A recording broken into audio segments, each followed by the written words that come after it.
எல்லோருக்கும் வணக்கம். ஜூன் மாத கொலுசு மின்னிதழை அலங்கரிக்கும் ஆளுமைகள் யார் யார் என்பதை பார்க்க போகிறோம்.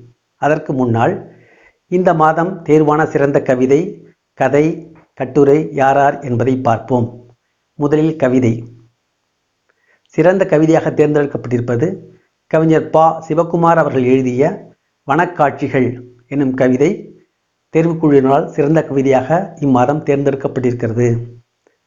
கவிஞர் பா. சிவகுமார் அவர்களுக்கு கொலுசு மின்னிதழ் சார்பாக வாழ்த்துக்களை தெரிவித்துக் கொள்கிறோம்.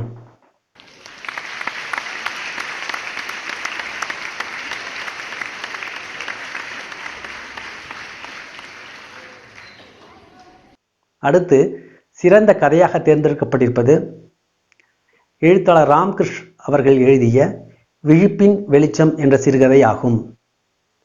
எழுத்தாளர் கே. ராம்கிருஷ் அவர்களுக்கு கொலுசு மின்னிதழ் சார்பாக நமது நெஞ்சார்ந்த வாழ்த்துக்களை தெரிவித்துக் கொள்வோம்.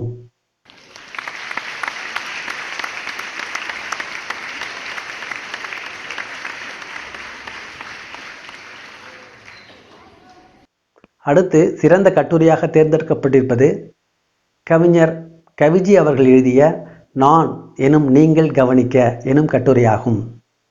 கவிஞர் கவிஜி அவர்களுக்கு கொலுசு மின்னிதழ் சார்பாக நெஞ்சார்ந்த வாழ்த்துக்களையும் மகிழ்ச்சியையும் தெரிவித்துக் கொள்கிறோம்.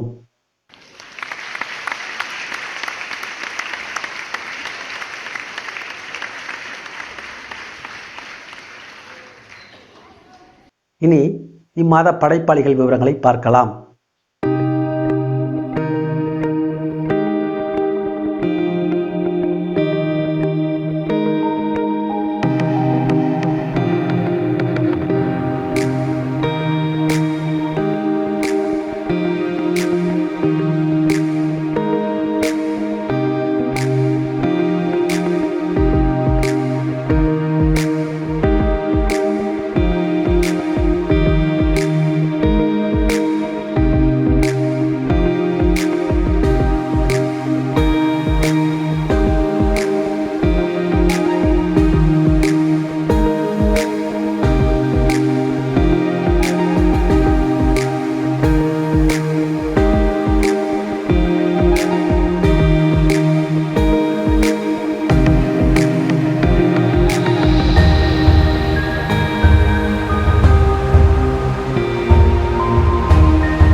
கொலுசு மின்னிதழில் உங்கள் படைப்புகளும் இடம்பெற வேண்டுமா எனில் படைப்புகளை எம்எஸ் வேர்டில் டைப் செய்து kolusu.in@gmail.com என்ற மின்னஞ்சல் முகவரிக்கு மாதந்தோறும் 20ஆம் தேதிக்குள் அனுப்ப வேண்டுமாய் கேட்டுக்கொள்கிறோம்.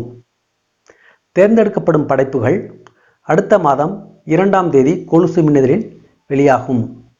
கொலுசு மின்னிதழில் படைப்புகளை அனுப்பிய அனைத்து படைப்பாளிகளுக்கும் கொலுசு மின்னிதழ் சார்பாக நெஞ்சார்ந்த நன்றிகளையும் வாழ்த்துக்களையும் தெரிவித்துக் கொள்கிறோம்.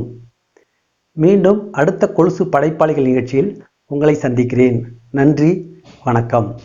இந்த வீடியோ பற்றிய கருத்துக்களை கமெண்ட் பண்ணுங்க. சேனலை மறக்காம சப்ஸ்கிரைப் பண்ணுங்க.